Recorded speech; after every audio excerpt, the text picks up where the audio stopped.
un monde dans lequel nos actions comptent,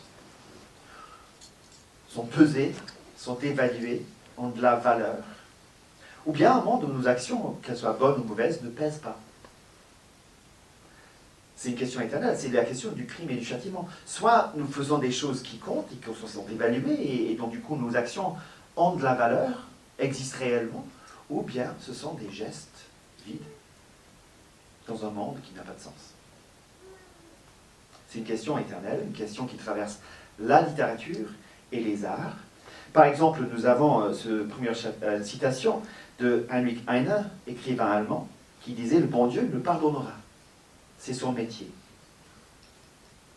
Autrement dit, mes actions, finalement, n'ont pas de sens. Je peux faire ce que je veux, et Dieu, s'il existe, il est obligé de me pardonner. Et donc, du coup, je peux poser des actes bons, mauvais, peu m'importe. Je fais comme je veux. C'est très léger.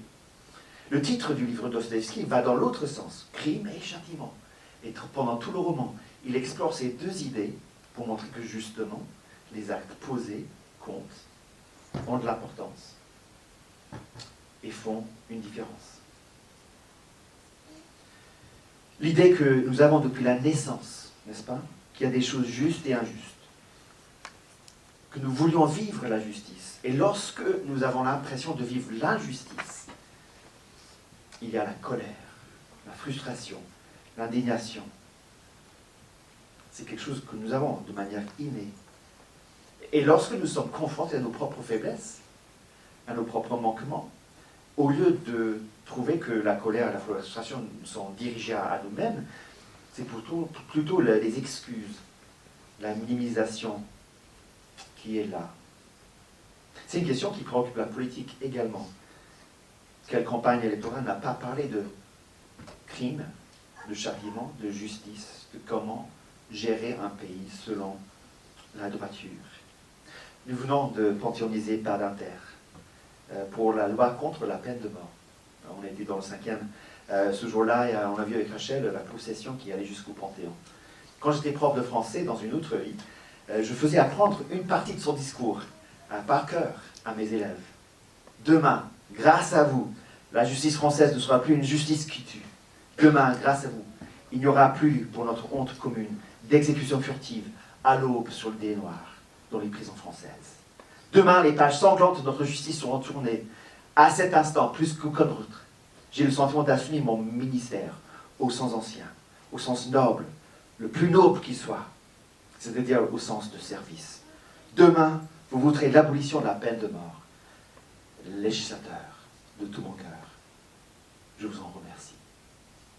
Magnifique discours.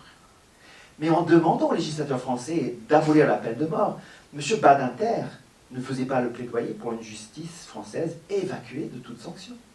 Au contraire, il croyait, nous croyons encore aujourd'hui, que crime mérite châtiment. Et plus agréable, le crime plus exemplaire doit être le châtiment. Qui n'a pas eu le sentiment, en entendant parler d'un crime horrible, de vouloir voir le responsable répondre de ses actions? Les tribunaux, après la Seconde Guerre mondiale, en sont des exemples éloquents. Les questions que nous posons aujourd'hui en regardant l'Ukraine, la Palestine, l'Israël, aujourd'hui, nous confrontent à la même idée. Aussi les réactions parfois virulentes sur les réseaux sociaux. On a envie, soif de justice. Et le problème, c'est qu'on aimerait que la justice soit faite surtout aux autres, et pas forcément à nous-mêmes, si nous sommes fautifs. Alexandre Solzhenitsyn, victime des goulags russes, auteur du livre « L'archipel du goulag », qui a été publié ici dans le 5e à Paris, au 11 rue de la Montagne Sainte-Geneviève, la boutique existe encore aujourd'hui. Il le dit très bien. La citation. Peu à peu, j'ai découvert que la ligne de partage entre le bien et le mal ne sépare ni les États, ni les classes, ni les partis, mais qu'elle traverse le cœur de chaque homme et de toute l'humanité. Ou bien, comme la Bible l'exprime, il n'y a pas de juste, pas même un seul.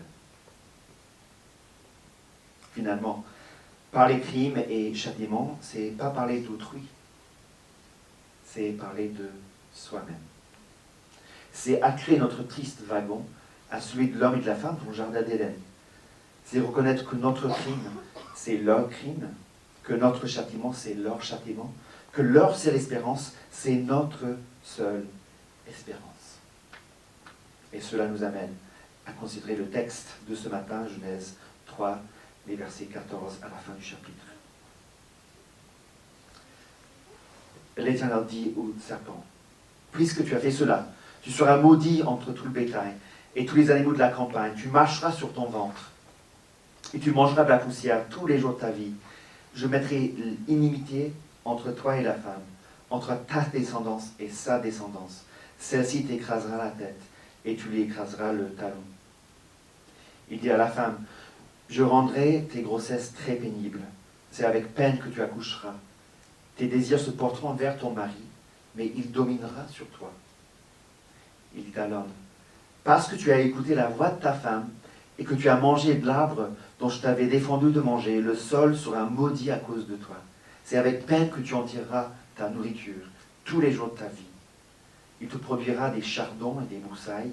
Tu mangeras l'herbe de la campagne. C'est à la sueur de ton visage que tu mangeras du pain, jusqu'à ce que tu retournes dans le sol d'où tu as été pris, car tu es poussière, et tu retourneras à la poussière. » L'homme donna à sa femme le nom d'Ève, car elle était la mère de tous les vivants. L'Éternel Dieu fit à Adam et à sa femme des habits de peau, dont il revêtit. L'Éternel Dieu dit, « Maintenant que l'homme est devenu comme l'un de nous, pour la connaissance du bien et du mal, et du temps qu'il tende la main pour prendre aussi de l'arbre de vie, en manger et vivre éternellement. » L'Éternel Dieu le renvoya du jardin d'Éden, pour qu'il cultive le sol d'où il a été tiré. Après avoir chassé l'homme, il mit à demeure à l'est du jardin d'Éden des chérubins et la femme de l'épée qui tournera pour garder le chemin de l'arbre de la vie. On regardait ce passage dans deux titres. D'abord, la dégringolade, et deuxièmement, l'écraseur du serpent. D'abord, donc la dégringolade. C'est l'impression que donne ce texte. On est tellement haut placé à la fin du chapitre 2. On est là, tout est très bon. Adam et Ève ensemble en train de vivre une vie de communauté, d'intimité avec Dieu. Et verset par verset, le chapitre 3 nous montre la chute, la dégringolade de l'être humain. On pense qu'il ne peut pas aller plus loin, plus bas, et le voilà qu'il descend un peu plus. Nous avons déjà vu que la relation entre Dieu et les hommes est brisée. L'homme se cache au lieu d'aller à la rencontre de Dieu. Dieu vient se promener dans le jardin, et la femme et l'homme se cachent. La suite du texte nous montre que toutes les autres relations sont également touchées. La relation entre l'homme et la femme, les relations parents-enfants, le bien-être physique et psychologique des deux, donc à l'intérieur d'eux-mêmes, la relation entre l'humanité et la création même. Tout est affecté par la révolte des êtres humains. Coupés de leur relation avec Dieu, avec celui qui est l'auteur de la vie, ils goûtent maintenant à la mort et à tous ses symptômes. Dieu prend la parole, tel un juge qui évalue et qui donne la peine que doivent subir les protagonistes. Crime, donc châtiment. D'abord, il s'adresse au serpent. L'Éternel Dieu dit au serpent, « Puisque tu as fait cela, tu seras maudit entre tout le bétail. Et tous les animaux de la campagne, tu marcheras sur ton ventre, tu mangeras de la poussière. Tous les jours de ta vie, je mettrai une inimitié entre toi et la femme, entre ta descendance et sa descendance. Celle-ci t'écrasera la tête et tu lui écraseras le talon. » On reviendra sur les détails de cela dans notre deuxième point. Mais notons déjà que le serpent n'est pas l'égal de Dieu. On n'a pas affaire ici avec une cosmologie dualiste, où un coup c'est Dieu qui règne sur le trône, un coup c'est le serpent, c'est le diable, et puis il y a une sorte de lutte d'égal à égal entre Dieu et le mal. Non, non, le serpent, il est jugé, condamné, voué à la destruction. Dieu l'a dit, et Dieu s'en occupera. On y reviendra. Dans un deuxième temps, Dieu s'adresse à la femme. Il dit à la femme, je rendrai tes grossesses très pénibles. C'est avec peine que tu accoucheras. Tes désirs se porteront vers ton mari, mais il dominera sur toi. La femme est touchée dans tout ce qui est le plus profond de son être. Je parle des enfants, des grossesses, de l'accouchement. Il parle du couple, de la lutte des sexes, de la domination par force, l'envie et le désir de dominer qui vient de la femme et qui est repoussé par l'homme. Tes désirs se porteront vers ton mari, mais il dominera sur toi. On observera ici qu'on ne peut pas résumer la femme à ses enfants et à son couple. C'est vrai. Mais la sentence de Dieu ne vise pas à être exhaustif sur les conséquences de la chute, sur tous les aspects de la vie de la femme, mais à montrer de quelle façon le péché ruine ce qui est spécifique à la femme. Un texte qui donc oriente, qui structure, qui donne des pistes pour la vocation de la femme de manière ordinaire dans le monde, et de quelle façon la chute a affecté cette vocation ordinaire qu'a la femme dans la création. Et là, le texte est d'une tristesse infinie. Tout ce qui devait être source de joie, de réconfort, d'espoir, devient par la révolte source de peine et de douleur. Les femmes ici qui ont l'immense privilège d'avoir des enfants savent que rien n'a la capacité de voler votre joie, votre paix, votre calme, comme un enfant qui va mal. Le texte ne parle pas seulement de la douleur et de la peine de l'accouchement à proprement parler. Les quelques heures qui consistent à donner naissance, cela se réfère à toute l'expérience d'être maman, d'avoir le cœur brisé par un enfant qui va mal. Les enfants petits posent de petits problèmes et on a le cœur un peu brisé. Plus les enfants grandissent, plus c'est la capacité de briser le cœur des parents qui est en vue. Un enfant qui va mal à l'âge adulte pose continuellement des problèmes et des soucis aux parents et particulièrement à la maman. Ce jugement que Dieu prononce vis-à-vis de la femme revêt à la fois des aspects judiciaires, parce que vous avez fait cela, voilà le châtiment, mais aussi des aspects tout simplement prophétiques. Voilà ce qui sera la conséquence de votre rébellion. Et cela nous montre l'avenir tristement conflictuel de la femme dans un monde dominé par les hommes qui abusent de leur force physique pour souvent assujettir la femme. Je lis ce texte et je commence à soupçonner la difficulté qu'a la femme aujourd'hui de trouver sa place dans la société. On a vu pendant le siècle dernier 4 vagues différentes de féminisme. C'est intéressant de les regarder à chaque vague du féminisme. Et moi j'ai envie de dire que tous les efforts de rétablir l'égalité homme-femme qui est établi dans Genèse 1, 26. Homme et femme, il les créa à l'image de Dieu, il les créa. Cette égalité établie à la création est perdue par la suite à la chute. On doit soutenir tous les efforts pour rétablir cette égalité. Et puis tous les efforts qui visent à gommer la différence entre hommes et femmes, ou bien à évacuer la fémininité des aspects de sa nature créée et voulue par Dieu, notamment sa relation différenciée avec l'homme, et puis sa vocation à être mère. On ne doit pas accepter cela, on doit plutôt combattre cela. C'est une chose bonne et belle que d'être femme et d'être maman. À ce sujet, et je prends un risque, je pense, en parlant de cela, mais j'espère que vous me pardonnerez et qu'on aura peut-être des discussions intéressantes par la suite. J'ai lu un article cette semaine dans la presse qui racontait l'histoire d'Ekaterina Anderson. Les images vont apparaître à l'écran. Elle nous révèle la confusion et la difficulté à se situer en tant que femme dans le monde toujours en révolte contre Dieu et toujours en train de vaciller entre deux extrêmes. Donc, Elle a été à la pointe du féminisme radical, ce qu'on appelle la 4e vague du féminisme. Pendant sa vingtaine, elle a animé un groupe, Girl Squad. Elle a publié un livre qui s'appelle Le Manifeste de la prostitution. Elle avait un podcast qui s'appelait Not Your Rib, donc pas ta coûte, en se référant à la Genèse. Elle était contre le patriarcat et la société occidentale en général. Une femme révoltée, une femme qui voulait mener un combat contre tout cela. Aujourd'hui, elle est mariée, membre de l'Église orthodoxe, femme au foyer et influenceuse dans la filière Tradwife, publiant des conseils sur la fabrication artisanale de pain à la maison et comment bénir son mari.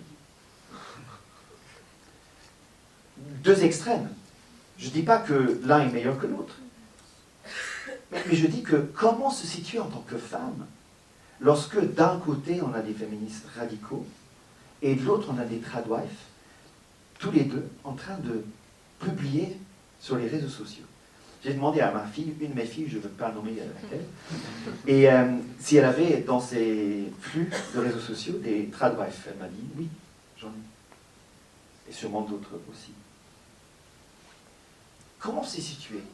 Comment faire la part des choses? Comment être femme aujourd'hui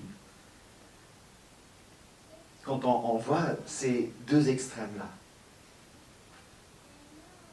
Je ne sais pas, je ne suis pas femme, mais j'imagine la difficulté.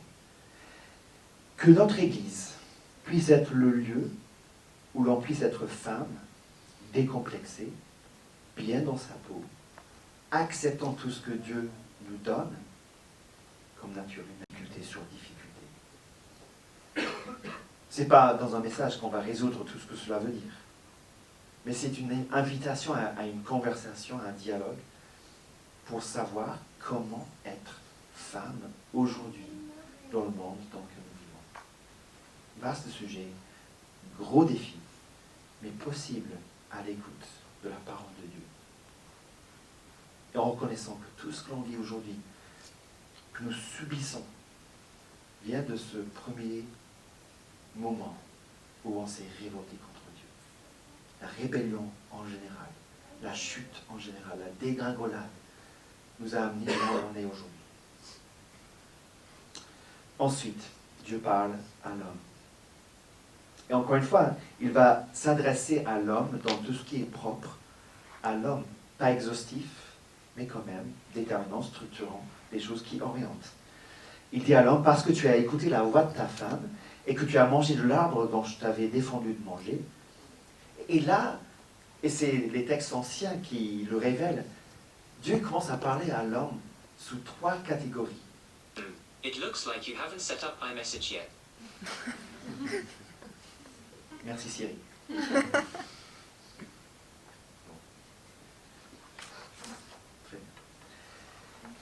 3 catégories, je disais. Prophète et roi et prêtre. L'homme, dans la création, est décrit dans la Bible sous ces 3 caractéristiques. Et ensuite, toute l'humanité, dans le Nouveau Testament, est appelée par la même chose. Mais ici, Dieu parle notamment à l'homme, sous ces 3 catégories-là. D'abord, dans son rôle de prophète, il avait reçu la parole de Dieu dans Genèse 2 pour le transmettre. Et au lieu d'assumer ses responsabilités de prophète, de celui qui doit transmettre la parole de Dieu, il abdique. Il est anti-missionnaire, il est passif. Au lieu de parler, il écoute.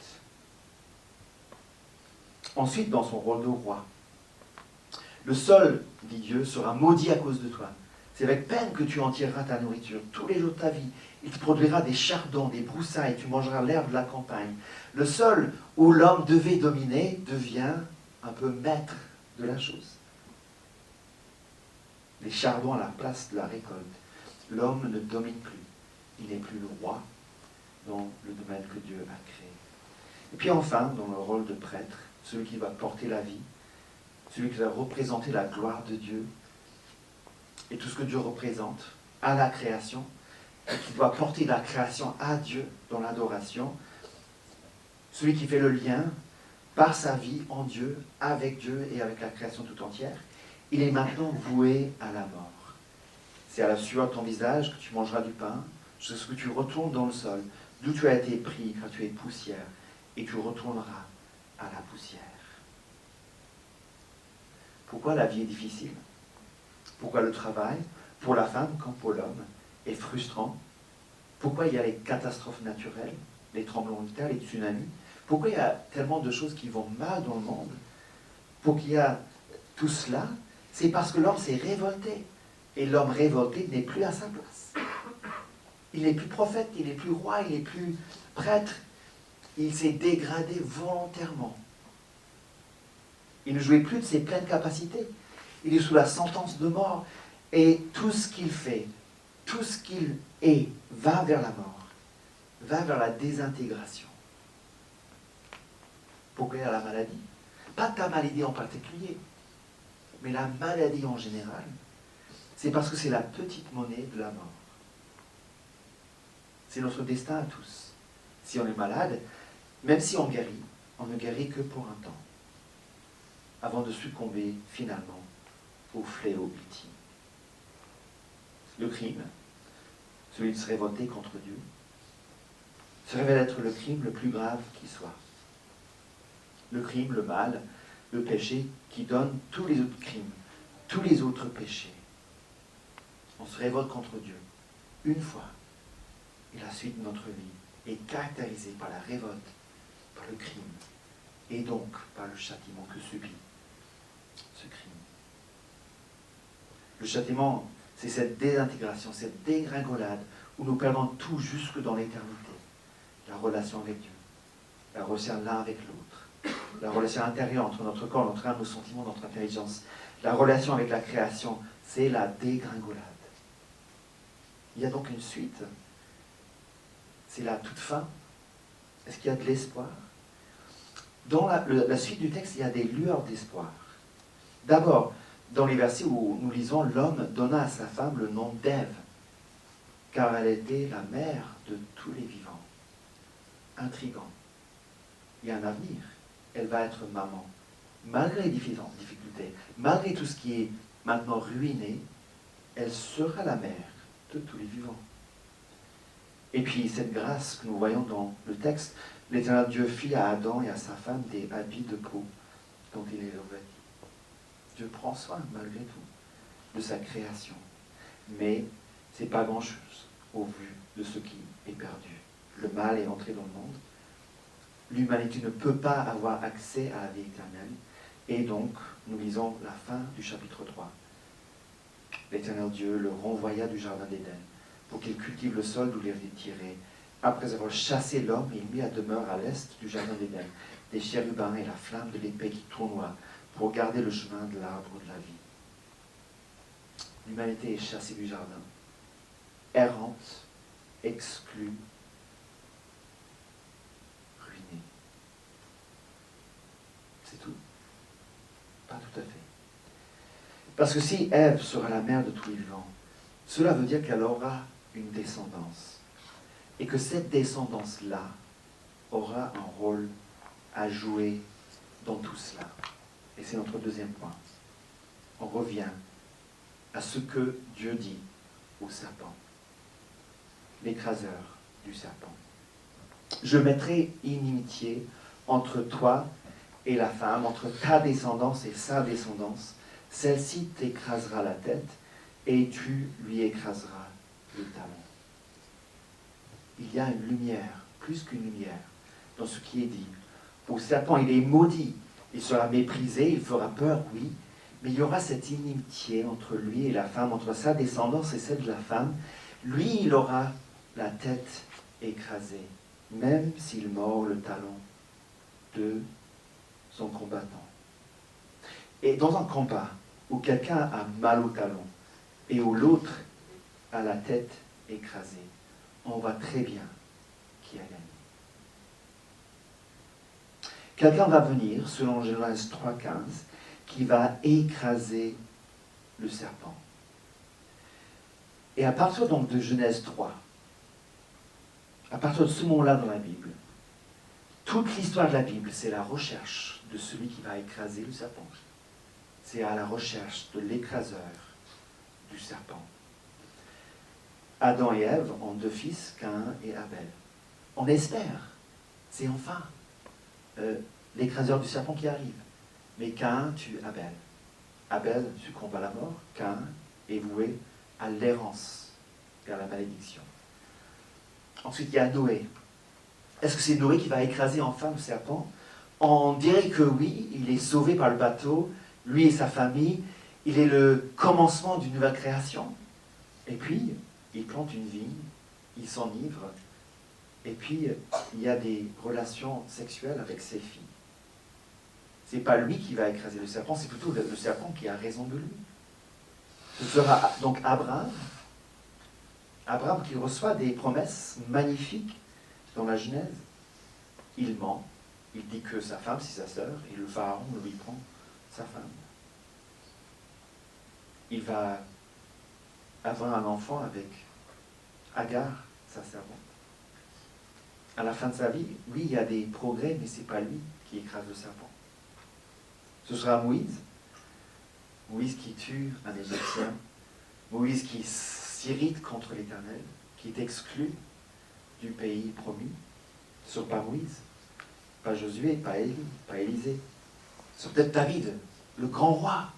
Et c'est vrai qu'entre David et Goliath, on a un aperçu de ce conflit entre Dieu et le mal. Et David remporte la victoire. Et il tue Goliath. On se dit, enfin, l'écraseur du serpent est arrivé. Et quelques chapitres plus tard, David, en regardant depuis sa terrasse, va à Bathsheba, la désire, la fait venir, couche avec elle, tue son mari. Ce n'est pas David qui va écraser le serpent. C'est plutôt le serpent qui va l'écraser lui. Pas tout à fait, pas totalement, mais quand même. Peut-être c'est Salomon. Peut-être c'est Salomon qui va enfin écraser le serpent. Ce grand roi, le plus sage de tous les rois. Mais lui, à la fin de sa vie, c'est encore plus la dégringolade que ce que nous avons vu ici. Combien de femmes, combien de concubines, combien de choses mal faites. Le cœur du texte divisé, déchiré. C'est plutôt le serpent qui a raison de lui. Et les autres rois qui suivent? Aucun. Aucun. On dirait qu'en lisant l'histoire de l'Ancien Testament, c'est plutôt le serpent qui remporte tous les combats à la fin. Il y a des moments où le peuple de Dieu, la descendance d'Ève, semble avoir la victoire, après ça retombe. Mais comme je disais, nous voici à une semaine de l'Avent. À une semaine de la période où nous nous rappelons de la naissance de Jésus-Christ. De Jésus-Christ, l'écraseur du serpent par excellence. Lisons ce que nous voyons dans 1 Jean 3, verset 8. Le Fils de Dieu est apparu afin de détruire les œuvres du diable. Voilà. Et on lit l'Évangile. Et on voit qu'à chaque moment où il y a un combat entre Jésus et les forces du mal, les forces du serpent, le diable, c'est Jésus qui remporte la victoire à chaque fois. À chaque fois. Même au moment de la croix, où je pense Satan devait penser qu'il avait gagné une victoire écrasante. Le Fils de Dieu, mis à mort sur une croix. Mais en fait, il ne faisait que mordre le talon de Jésus. Jésus était en train de lui écraser la tête. Paul, dans Colossiens 2, les versets 14 à 15, dit la chose suivante. Il a effacé l'acte rédigé contre nous, à savoir notre crime et le châtiment qui nous était dû. Et dont les dispositions nous étaient contraires, on l'a vu. Mais Jésus, il l'a supprimé en le clouant à la croix. Il a dépouillé les principautés, les pouvoirs, il les a publiquement livrés en spectacle, en triomphant d'eux par la croix. Calvin, en commentant ce passage, dit la chose suivante. Et on ne peut pas mieux dire que ce que Calvin dit. Car, comme il avait auparavant comparé la croix à un trophée, une démonstration de triomphe dans lequel le Christ conduisait ses ennemis, il la compare maintenant également à une voiture triomphale, dans laquelle il se montrait ostensiblement à la vue. car il n'y a pas de tribunal si magnifique, pas de trône si majestueux, pas de triomphe si distingué, pas de char si élevé comme l'est le gibet sur lequel le Christ a soumis la mort et le diable, le prince de la mort, bien plus, les a complètement foulés sous ses pieds. L'écraseur du serpent. 2 illustrations. Quand j'étais jeune, je devais jouer au rugby, de temps en temps, le mercredi après-midi à l'école. J'aimais pas trop, il faisait froid, je pouvais me faire mal. Je n'aimais pas me faire mal, et donc du coup, j'observais beaucoup d'autres choses. Il y avait quelqu'un qui voulait, une fois, tacler le plus grand, le plus costaud de toute l'équipe. Et donc, il court vers l'autre pour le tacler, pour le plaquer, et il rebondit, il se retrouve par terre, et l'autre n'est même pas bougé. C'est ça, Satan contre Jésus. Ou bien, une illustration encore plus récente. Mercredi soir, il y a quelques semaines, Théophile, mon fils, voulait s'en prendre à Eliam. Vous voyez qui est Eliam?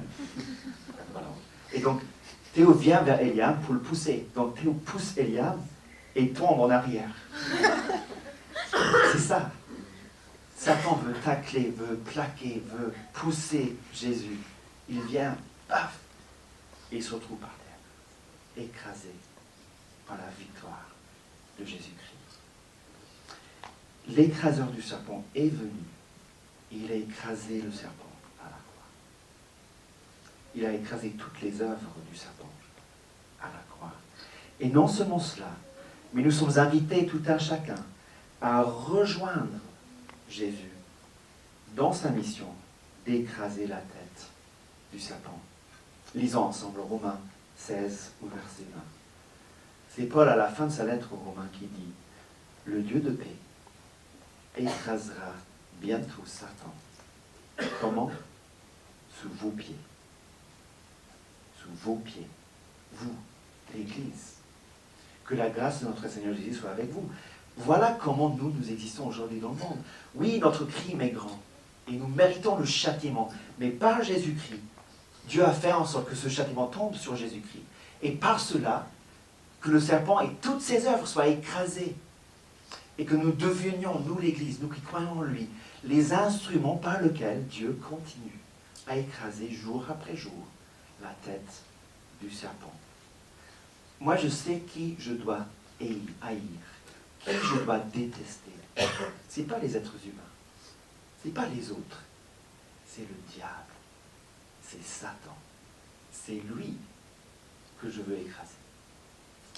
Et c'est lui que nous voulons écraser tous les jours, comme disait Rachel, par la louange que nous apportons à Dieu, par les actions que nous menons dans notre vie de tous les jours. Et alors, comment répondre à cela? Il y a plusieurs choses, et je vais les résumer. Mais si vous avez des questions, n'hésitez pas à m'en parler après le culte. D'abord, reconnaître notre crime et le châtiment que cela mérite. J'ai péché, c'était de ma faute, je ne peux rien y faire. J'ai besoin d'un sauveur qui écrase le serpent. Heureusement, il y a Jésus. Ensuite, se rendre compte des effets qu'a le péché dans notre expérience. Moi, lorsque je vis une vie frustrante dans ce monde, je sais pourquoi. C'est parce que l'humanité a chuté. Et parce que nous sommes toujours en train de nous relever de cette situation de chute. Et donc, c'est normal d'être frustré au travail. C'est normal de trouver ça difficile d'être femme ou homme dans la création. C'est normal d'être dans la difficulté face à nos enfants. C'est normal parce que nous faisons partie de ce monde déchu. Et donc, troisième chose, renoncer à tout ce qui peut contribuer à cet état des choses. Cela s'appelle la sanctification dans la Bible, renoncer au péché, mettre à mort le péché. Lorsqu'on voit le péché dans notre vie, nous écarter de cela et poursuivre la justice, poursuivre les choses bonnes que Dieu nous a données à faire. Et pour cela, mettre notre foi tous les jours, instant après instant, dans le grand écraseur du serpent, qui est Jésus. Et puis, laissons Dieu, jour après jour, écraser le serpent, nous-mêmes, sous nos pieds. Dans notre vie, en mettant le péché, dans notre entourage, en apportant amour et aide, et en combattant l'injustice, La banque alimentaire, c'est juste une partie de cela. Et puis, suprêmement, dans la danse joyeuse de la victoire et de la venue de Jésus-Christ, afin que tout le monde puisse entendre parler du grand écraseur du serpent et vivre pour lui et avec lui pour l'éternité. Nous avons une très bonne nouvelle à vivre et à annoncer. Je vais prier, je vais inviter les musiciens à revenir nous rejoindre. Et on va passer vers la Sainte Seine. Mais prions d'abord. Notre Dieu, notre Père, nous voulons te remercier parce que tu as envoyé ton Fils écraser la tête du serpent. Et cela est fait, tout est accompli. Jésus a remporté la victoire. Il est maintenant assis à la droite du Père. Et nous mettons notre foi en lui, pour notre salut et pour la mission que tu nous confies. Aide-nous, Seigneur, à embrasser des deux bras cette bonne nouvelle de Jésus-Christ.